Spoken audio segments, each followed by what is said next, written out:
चूहिया के स्वयंवर की कहानी। गंगा नदी के तट पर एक धर्मशाला थी। वहाँ एक गुरुजी रहा करते थे। वह दिन भर तप और ध्यान में लीन होकर अपना जीवन यापन करते थे। एक दिन जब गुरुजी नदी में नहा रहे थे, उसी समय एक बाज अपने पंजे में एक चूहिया लेकर उड़ा जा रहा था। जब बाज गुरुजी के ऊपर से निकला तो चूहिया अचानक बाज के पंजे से फिसलकर गुरुजी की अंजुली में आकर गिर गई।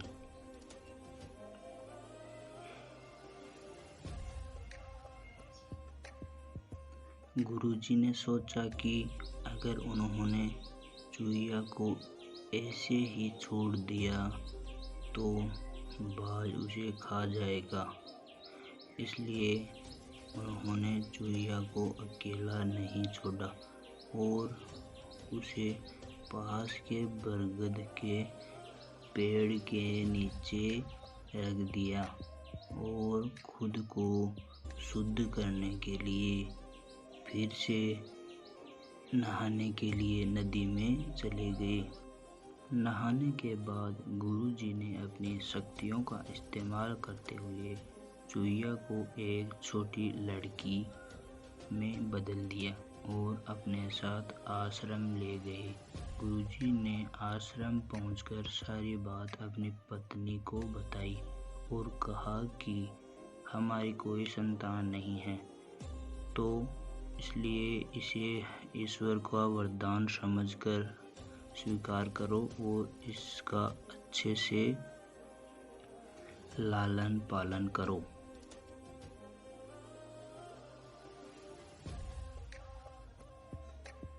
फिर उस लड़की ने स्वयं गुरुजी की देखरेख में धर्मशाला में पढ़ना लिखना शुरू कर दिया। लड़की पढ़ने में बहुत होशियार थी। यह देखकर गुरुजी ने और उसकी पत्नी को अपने बेटे पर बहुत गर्व था। एक दिन गुरुजी को उनकी पत्नी ने बताया कि उनकी लड़की विवाह योग्य हो गई है। तब गुरुजी ने कहा कि यह विशेष बच्ची एक विशेष पति की हकदार है। अगली सुबह अपनी शक्तियों का उपयोग करते हुए गुरुजी ने सूर्यदेव की प्रार्थना की और पूछा, हे सूर्यदेव, क्या आप मेरी बेटी के साथ विवाह करेंगे? यह सुनकर लड़की बोली, पिताजी, सूर्यदेव पूरी दुनिया को रोशन करते हैं, लेकिन वह असहनीय रूप से गर्म और उग्र स्वभाव के हैं। मैं उनसे शादी नहीं कर सकती। कृपया मेरे लिए एक बेहतर पति की तलाश करें। गुरुजी ने आश्चर्य से पूछा, सूर्यदेव से बेहतर कौन हो सकता है? इस पर सूर्यदेव ने सलाह दी, आप बादलों के राजा से बात कर सकते हैं। वह मुझसे बेहतर हैं क्योंकि वह मुझे और मेरे प्रकाश को ढक सकते हैं।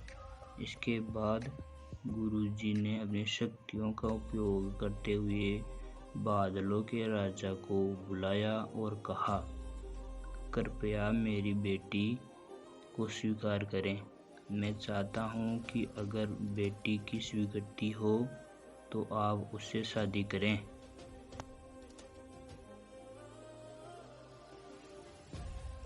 इस पर बेटी ने कहा, पिताजी, बादलों का राजा काला, नीला और बहुत ठंडा होता है।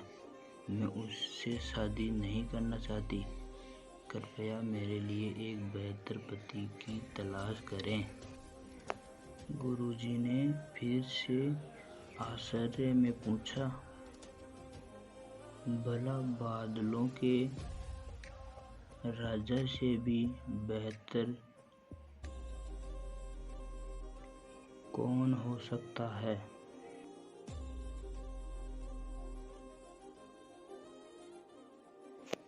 बादलों के राजा ने सलाह दी, गुरुजी, आप हवाओं के भगवान वायुदेव से बात करें, वह मुझसे बेहतर है क्योंकि वह मुझे कहीं भी उड़ा कर ले जा सकते हैं। उसके बाद गुरुजी ने फिर से अपनी शक्तियों का उपयोग करते हुए वायुदेव को बुलाया और कहा, कृपया मेरी बेटी के साथ विवाह स्वीकार करें। अगर वह आपको चुनती है तो।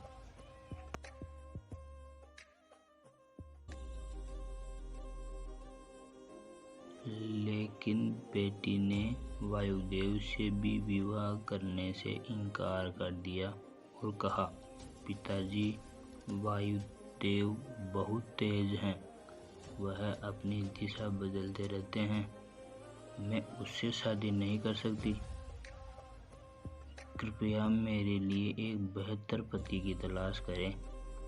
गुरुजी फिर सोचने लगे, वायुदेव से भी बेहतर कौन हो सकता है?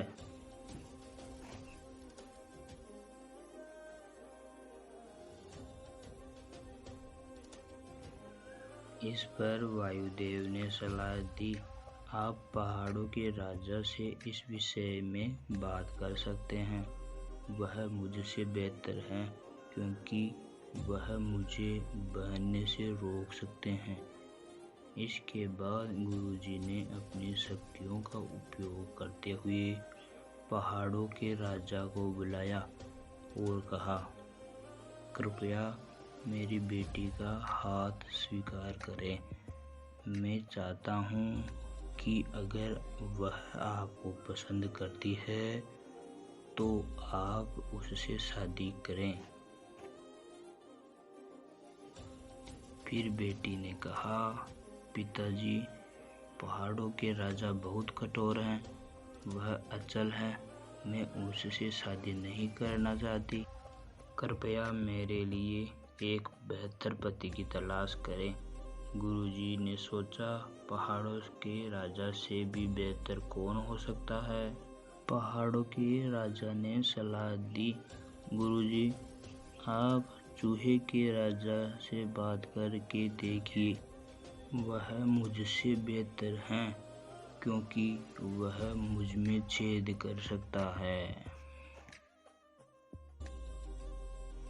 आखिर में गुरुजी ने अपनी शक्तियों का उपयोग करते हुए चूहे के राजा को बुलाया और कहा, कृपया मेरी बेटी का हाथ स्वीकार करें।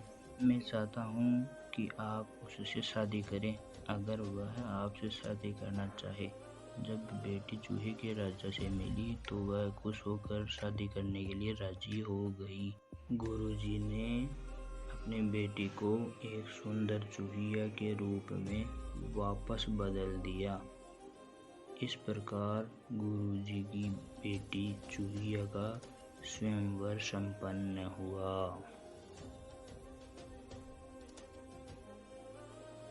कहानी से सीख, जो जन्म से जैसा होता है उसका स्वभाव कभी नहीं बदल सकता।